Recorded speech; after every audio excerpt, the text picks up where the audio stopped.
हम JEE NEET के बारे में जानते हैं, बट ऐसे ही बहुत सारे एग्ज़ाम्स इंडिया में होते हैं जिनके बारे में हम नहीं जानते हैं। इसी में से एग्ज़ाम है एनडीए का एग्ज़ाम। तो आज इसके बारे में हम लोग सारे बेसिक इन्फॉर्मेशंस, क्या क्राइटेरिया है, किस तरह क्वालिफाई किया जाता है एग्ज़ाम, एग्ज़ाम क्वालिफाई करने के बाद हमारी क्या पोस्टिंग हो सकती है, क्या सैलरी हो सकती है, सब देखेंगे हम लोग। सबसे पहले तो ये जानते हैं एनडीए एग्ज़ाम कंडक्ट कौन कराता है। तो एनडीए एग्ज़ाम यूपीएससी के थ्रू कंडक्ट होता है। और इसका मोटिव क्या है? ये मेन जो आर्मी में जो ऑफिसर्स होते हैं, नेवल फोर्सेस होते हैं, उसके लिए कंडक्ट किया जाता है। साल में ये 2 बार होता है, एक बार अप्रैल के टाइम पे और एक बार सितंबर मंथ में। एलिजिबिलिटी क्राइटेरिया क्या है?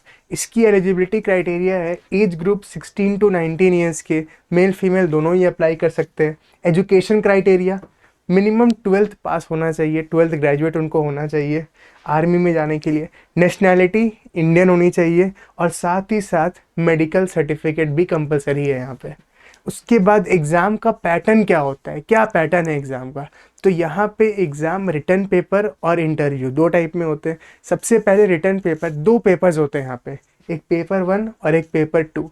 पेपर 1 जो कि पूरा पूरा मैथमेटिक्स का होता है, 300 मार्क्स का, 2.5 आवर का। और दूसरा पेपर होता है GAT paper, general amplitude test, जिसमें general knowledge based, science based, current affairs related questions आते हैं। और दूसरा जो एग्ज़ाम हो गया रिटर्न एग्ज़ाम, इसके बाद आती है एसएसबी इंटरव्यू। इसमें आपकी लीडरशिप क्वालिटीज़, आईक्यू, पर्सनालिटी, ये सब से रिलेटेड, साइकोलॉजिकल रिलेटेड, ये सब क्वेश्चंस पूछे जाते हैं आपसे। अब यहाँ पे हमें ये तो पता चल गया क्राइटेरिया क्या है, पढ़ाई कैसी करनी है, कौन से सब्जेक्ट पढ़ने हैं, क्या चैप्टर्स होंगे। तो यहाँ पे चैप्टर्स बिल्कुल जैसे हम लोग मैथ्स में पढ़ते हैं, अलजेब्रा, ट्रिग्नोमेट्री, अपने 11th 12th के कैलकुलस, बिल्कुल वैसा ही रहेगा। इंग्लिश में ग्रामर, वोकेबलरी, ये सब से रिलेटेड क्वेश्चंस पूछे जाएंगे। और जीके में general science, current affairs, politics, history, ये सब से रिलेटेड क्वेश्चंस पूछे जाते हैं। सिलेक्शन प्रोसेस जैसे मैंने बताया, पहले रिटन एग्ज़ाम होगा एक मैथ्स का और एक जीएटी पेपर। उसके बाद क्या? एसएसबी इंटरव्यू, जो किससे रिलेटेड है? साइकोलॉजी, पर्सनल इंटरव्यू, आपके पर्सनल बिहेवियर, लीडरशिप क्वालिटी, ये सब से रिलेटेड होंगे। और उसके बाद आपका एक मेडिकल एग्ज़ाम होगा और फाइनल मेरिट लिस्ट में लिस्ट होगा फिर। उसके बाद अब जब आपने एनडीए क्लियर कर लिया, उसके बाद क्या? उसके बाद 3 साल आपकी एनडीए एकेडमी में ट्रेनिंग होती है। 3 साल के बाद आपको 1 साल आर्मी में सर्विस देनी होती है। जब आप 4 साल पूरे कर लेते हो, उसके बाद जाके you are commission as an officers in field which you have taken. अब इसके बाद प्रिपरेशन टिप्स क्या होगी? बिल्कुल जैसे क्या बुक्स हमें पढ़ने होंगे, तो एनसीईआरटी, अरिहंत जो हम लोग पढ़ते आए हैं अभी तक 11th 12th के लिए, बिल्कुल वही सब पढ़ना है हमें। डेली करंट अफेयर्स के लिए न्यूज़पेपर्स से रेगुलर टैब्स आपके होने चाहिए, वर्ल्ड वाइड जो भी हो रहा है, या रेगुलर गवर्नमेंट रिलेटेड जितने भी नए कुछ भी प्रोग्राम्स होते हैं या कुछ भी डेली यूज़ में आपका चलता है करंट अफेयर्स, वो आपको पता होना चाहिए।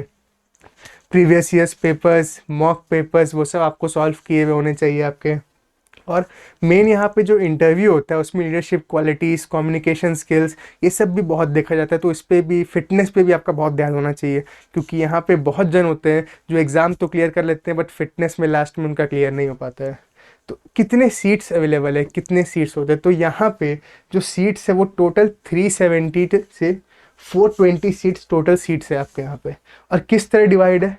आर्मी विंग में 200 सीट्स, नेवी विंग में 42 सीट्स, एयरफोर्स में 120 सीट्स, नेवल एकेडमी में 30 to 40 सीट्स, सब जगह सीट्स पूरे यहाँ पे डिवाइडेड है आपके। अप्रॉक्सीमेट बैकग्राउंड यहाँ पे बस 16 to 18 ईयर्स, इंजीनियरिंग बैकग्राउंड के बच्चे या जिन्होंने साइंस लिया है वो ज़्यादा प्रेफर करते हैं डी एग्ज़ाम। अब यहाँ पे जब आप ग्रेजुएट करते हो तो क्या सैलरी होती है, क्या पैकेज होती है, वो हम लोग देख लेते हैं। तो सबसे पहले यहाँ सैलरी पे लेवल में आपकी डिवाइडेड है, जो लेवल 10 से लेवल 14 के बीच में होती है। लेवल 10 सैलरी 56,000 से 1.7 लाख के अराउंड होती है।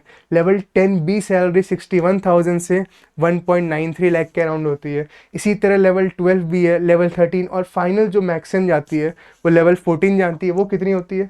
1.4 लाख से 1.8 lakhs के अराउंड। अब यहाँ पे ये तो सैलरी होगी, बट साथ में इसमें अलाउंसेज और पर्क्स भी बहुत देखने मिलते हैं, जैसे मिलिट्री सर्विस पे जो हो जाता है हमारा, फिर साथ में field allowance, free housing, medical facilities, और भी बहुत तरह के यहाँ पे पर्क्स मिलते हैं आपको, जो यहाँ पे मिलते हैं इंश्योरेंस, पेंशन जैसे। तो ये हमारे एनडीए के ऊपर एक क्विक रिव्यू था। Thank you.